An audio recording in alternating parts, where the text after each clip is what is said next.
Thank you again for joining us.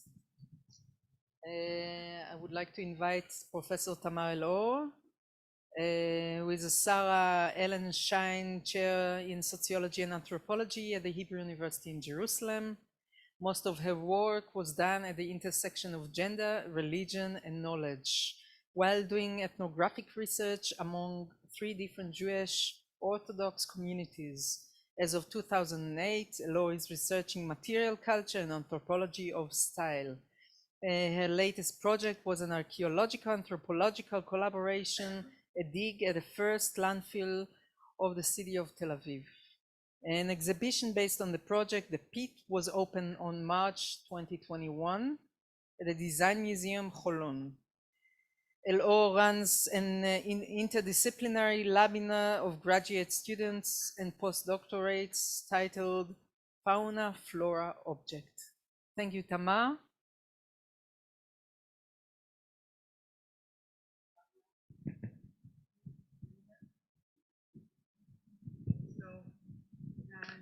שלום לכולם.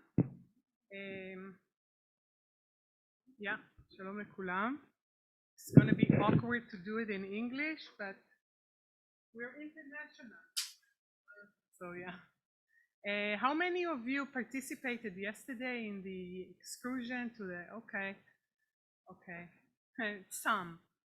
So we'll do it in a different way today. And I will try in the limited time that I have to sort of promote or push forward one and a half propositions about the father of the nation as a fashionista, trying to draw your attention to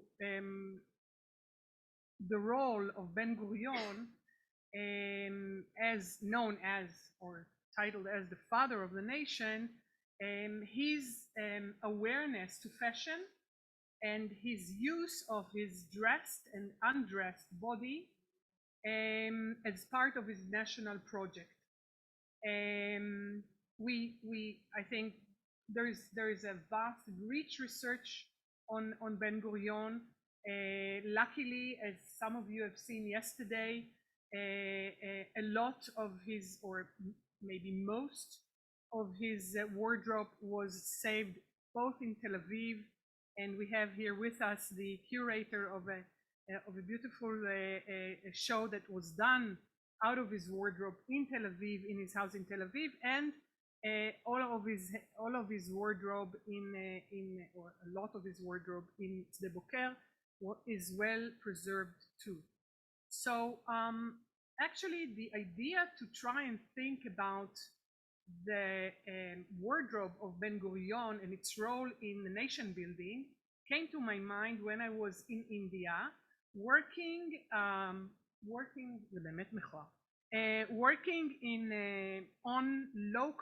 with local communities of weavers, and I brought with me a book written by Emma Tarlo, a British anthropologist. Its title is Clothing Matters, and as you see, it was published in '96. And Tarlo went to India to study the embroidery of a certain kind of embroidery in Gujarat.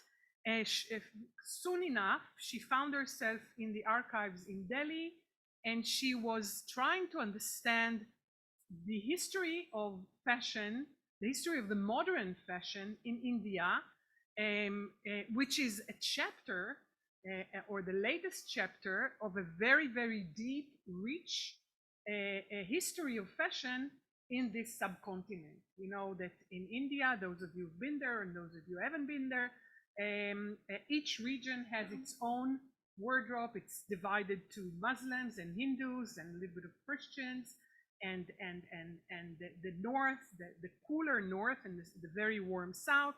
So she was trying to see how the things that she saw at that moment in the 80s when she was doing her fieldwork, to look backward into the biography or genealogy of the dress. And she opens the book with an amazing chapter, very telling chapter, in which Mahatma Gandhi plays a major role in the as he was working on his project as the father of modern India, the nation of modern India, and the way he and the huge attention he paid to textile and to the wardrobe. And the question was, you know, on one hand, those are very well-known pictures of Gandhi, you know, as we can start Gandhi in a suit, three-piece suit, when he was a lawyer in South Africa, where he spent most of his life. And you can see him in different clothes, and you can see actually the evolution of his looks when we point here to the way he was dressed as a young lawyer in his office, and then when he met a very influential character, Kallenbach, a Jewish architect who immigrated from Lita to South Africa, and they together created a sort of a bond, a spiritual, philosophical bond. Shimon Lev, an Israeli researcher, writes an amazing book about those two based on archive that the family of Kallenbach gave him, and into which I will not be able to go in, but you can already see that it changes the way he looks, and he's wearing sandals that they made their own, and that's how I got to know it due to my previous project on sandals. And then he goes back to India, and you see a total change. He's dressed in a simple, only white, local weaved, spun and weaved. You know, he sits this very, very famous picture of Gandhi. And in the middle, we see in 1930, he is leading the march of that was the Salt March, but he joined and revived a ban on imported British textile or European textile into India. This whole notion of abusing India as a source for cotton, taking the cotton to England, to Manchester, and to other industrial cities, preparing the material, preparing the objects, the clothes, and then being bold enough to sell it back to the Indians in order for them to look like their imperial conquerors. So that is also a part of trying to look like your ruler. So Gandhi is paying a lot of attention to this economy, targeting the textile, which plays a major role in the history of India, the textile. The question that I will, as I said, I will try to push one claim, and that's the national costume. How, as Svenja said, what is appropriate? How should Israelis look? Okay, we are building a new nation. How should they talk? We've been researching. How should they speak? We've been researching what kind of style in art or in literature or in poetry. This has all been researched. Are they going to have, or are we going to lead a certain style, a certain look? We are building here a new nation. Will it have a national costume? And that also bothered Gandhi. You can see a meeting of the Congress, the party he led. You can see as a variety, a mishmash of looks. And that's 1919. And here, 5 years later, they have all taken in, or most of them have taken in, the project of Gandhi and he came up. He invented a look for the appropriate new Indian. And everything I'm saying here is based on what I read from Emma Tarlo, okay? So go and read it if you're interested, it's beautiful. But you can see it here, except for the woman, or one woman, and as you were asked at the end of your lecture, was there a difference in the acceptance of the change between women and men? The women in India, also members of the Congress Party, found it much harder to change their clothes to white, because this was one of it. They all had to change. The men had to change to kurta pajama, pants, and tunica, and he invented the hat that looks like the sira, like those things that the Israeli female soldiers used to wear. It was not in the history. It was not in the cabinet of Indian men. It was newly invented. Okay, so the men accepted it. The women found it much harder to accept. So when I came back from India, the film, the last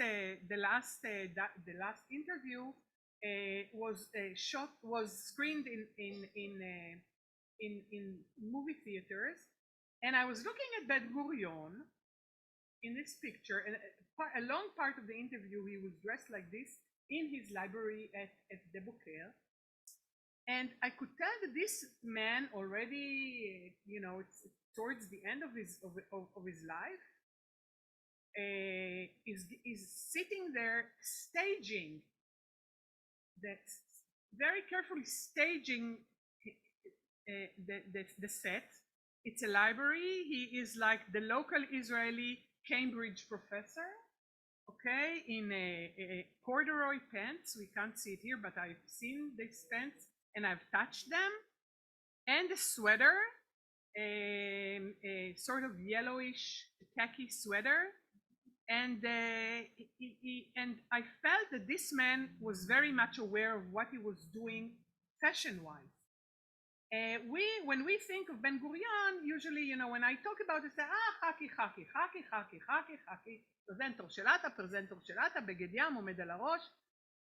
So mainly the cliche that runs in our head is either him being exposed, his body is exposed, and he's exposing, think about it. Think about a contemporary leader. אוקיי, בנימין נתניהו בבגד ים, אדוני, כאילו, חוץ מפוטין, other than Putin who is ready to take off his shirt, there aren't that many people that will do it, in our world, and this guy is going to it's very intentional. It's very, very intentional, and this bathing clothes is in the wardrobe, well preserved in the wardrobe in Tel Aviv. Or on the other picture, when he is coming out of, I don't know if it's the Knesset or I don't think it is the Knesset, but he's wearing khaki clothes that he had a lot of them.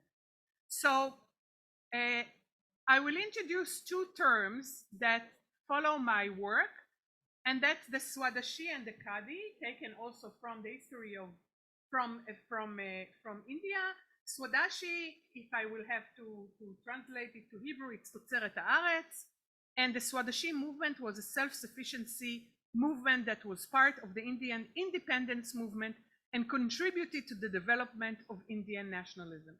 So there have been many research, not many, but several works that have shown the likeness of India and Israel as ancient nations reinventing themselves during the 20th century, okay, under the British mandate, and experiencing a partition, like between Palestine and Israel and between Pakistan and India.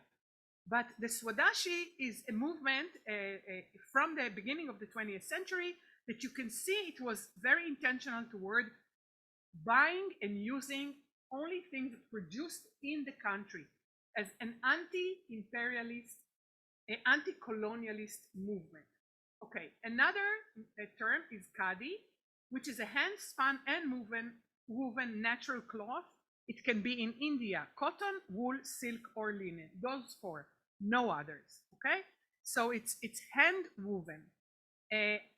I'm just mentioning here that if we're talking about the khaki, and Guy will show it in a few moments, the khaki or the workwear that I will mention in a minute, בגדי עבודה, הכחולים, are cotton, but they are industrialized. They're made in contemporary I mean, the factories that were built in Israel, either coming from Czechoslovakia with ATA, or coming from Lodz, or coming from other places where people brought from Europe the latest machines. And that's if we have to think about the material, and I'm not working in archives, for the archives I'm working in are material archives. I need to touch things, not to read documents. So it's drill, you know, it's the weave system that it's a little bit like jeans, you know, it's double and it's very thick. So it's not like the Indian khadi. The Indian khadi is very light and it's hand woven, so it has a lot of mistakes and open, so it's very different. Okay, so the question then is, does a nation have to, or does a new nation need a new national look? And Maya Mosek from Museum Eretz Israel במוזה in Ramat Aviv, who is in charge, she's the curator of the Judaica and folklore, is working now on a group that was called אגבל, אגודה למען בגד לאומי ואוסף אתנוגרפי של מלבושי השבטים בישראל. They were founded in the early 50s or mid 50s, and they were their mission was to come with a national costume, to study the richness of all the shvatim, of all the tribes of Israel, and to collect them. There is a nice collection which is going to show, and to come up with an answer to the question, should we have a national look which will be appropriate for the new nation according to the Zionist a dream or a mission. So what I'm trying to say is, and it's a sort of I pick it up for Guy to follow. Do we actually have a national costume? I mean, it's 100 years later, or almost 100 years later. Do we have a national costume? Since I'm working on style, I'm following Franz Boas, the German-American anthropologist, the father of anthropology, if we're talking of founding fathers of anthropology in the United States. Franz Boas, 1923, writes a book that's called Primitive Art, and he relates to style as something anthropologically. I mean, he's following the archaeological use of style, that to say that a culture, a certain culture has a certain style, if you want to prove that there is an Israeli style, a style stays beyond technologies, beyond time, beyond trends. Its DNA will appear and reappear over and over again, jumping beyond those barriers of means of production, customers, markets, fashions, etc. And you will be able to detach this DNA, then you can say there is a style. Okay? So I feel that after my research on the biblical sandals and my work at the landfill in Mikveh Israel and my work now, and I feel I can say that I'm translating here a fashion reporter in Ma'ariv, Itai Yaakov, freely translated, workwear identified with kibbutz and pioneers became part of a local fashion nostalgia. By now, a genre in of itself. Designers such as, and he lines up contemporary designers, Ilana Efrati, Doron Ashkenazi, Ed Miner, younger one, very successful abroad, Tali Kushnir, Holy Land Civilians, and of course the new Ata Revived, you know that Ata has a new version, are all flirting with the aesthetics of workwear, bigdei avoda, in their collections, while embedding their historical values into their own handprints.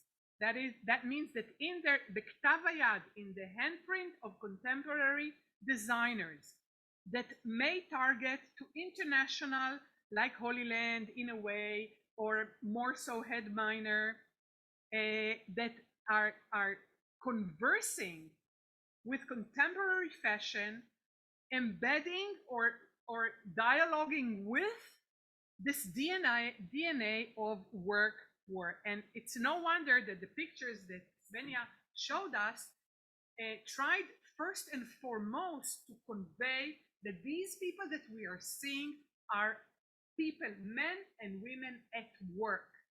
They are working. They are working the land. They have turiyot. They are guarding. Maybe they are at work. They are non-bourgeois.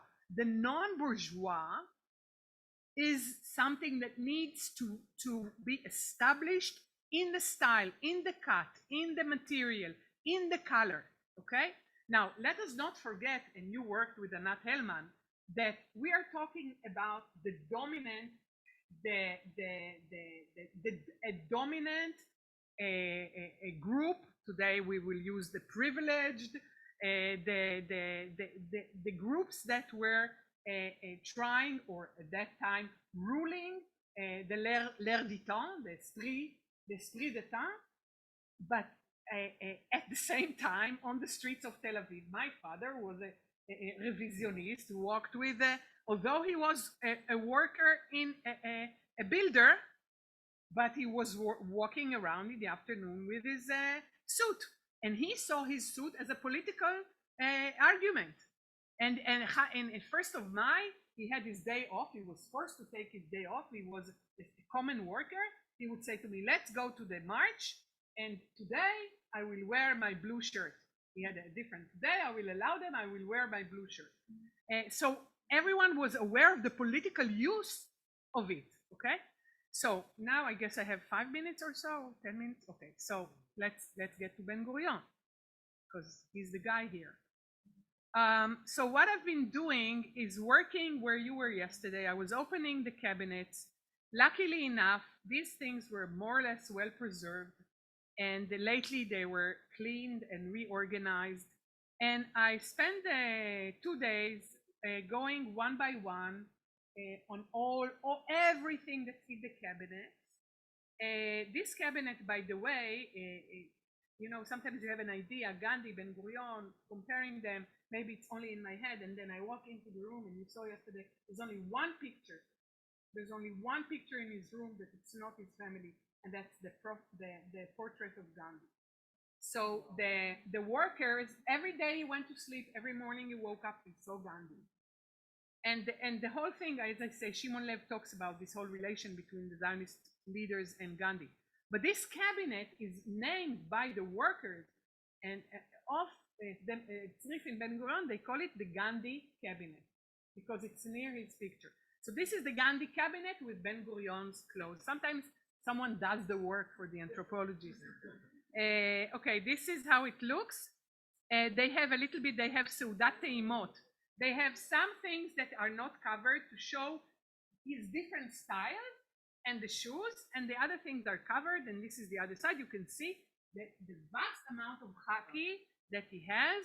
Mainly there, if I'm not mistaken, most of the khaki, or all of the khaki, is not in Tel Aviv, it's in Sde Boker, because he knew that in Sde Boker, he's in the kibbutz, it's different. In Tel Aviv, he may be asked, or he may need to dress to use something else. So since I don't have the time to go through, it's close.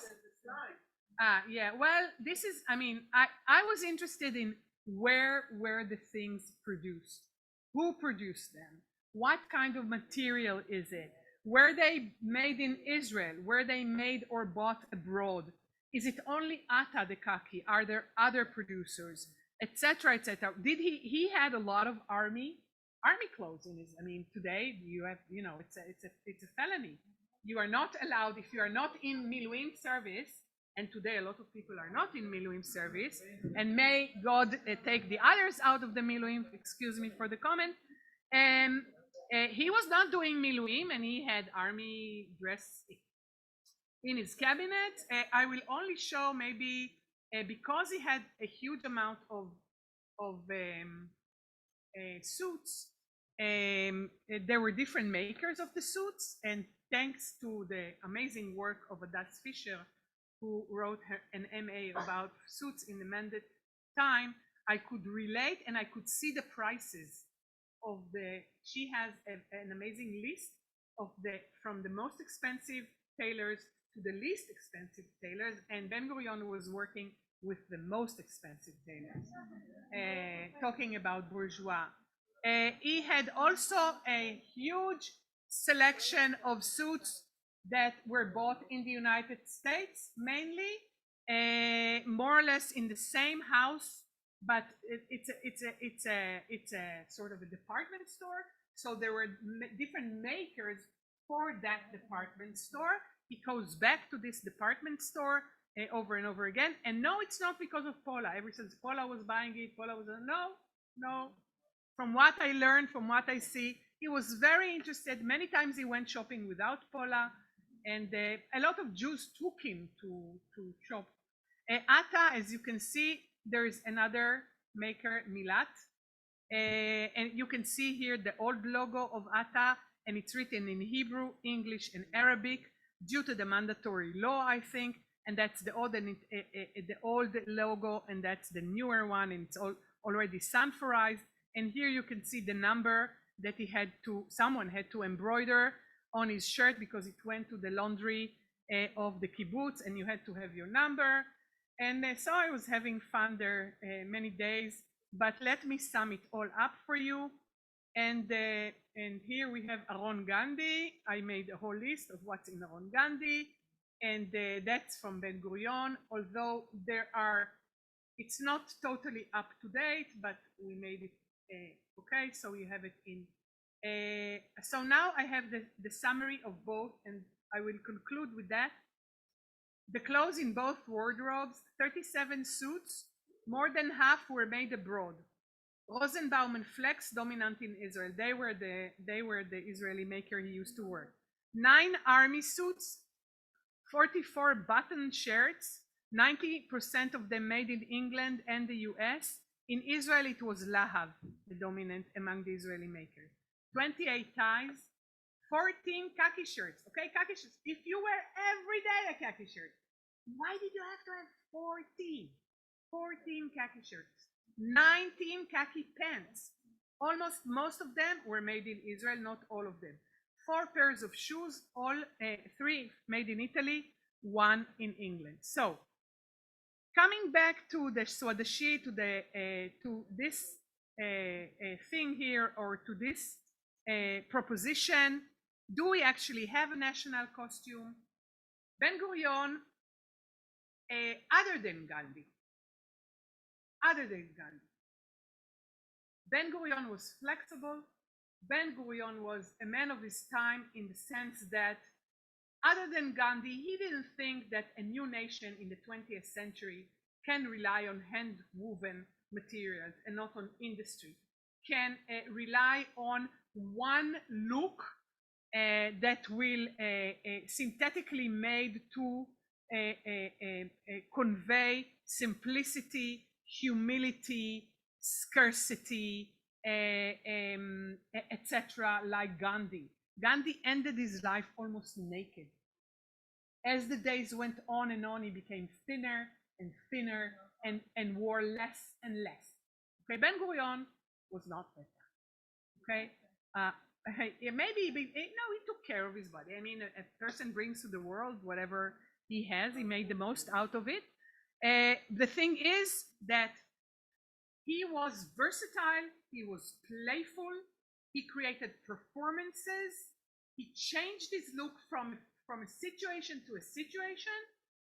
But at the same time, he made sure that the DNA, playing like as if a soldier, but he's not a soldier, as if a kibbutz member, but he's a sort of a kibbutz member, as if a roetzon, a shepherd, or a farmer, but he's not totally that, but imprinting and imprinting again and again the non-bourgeois, the work, the security, the combination, the lethal combination of security and land with which now the מתנחלים are playing so forcefully, with those two things of being the shepherd, of being the people of the land, and of being those who have the guns and shoot them if they think it is needed.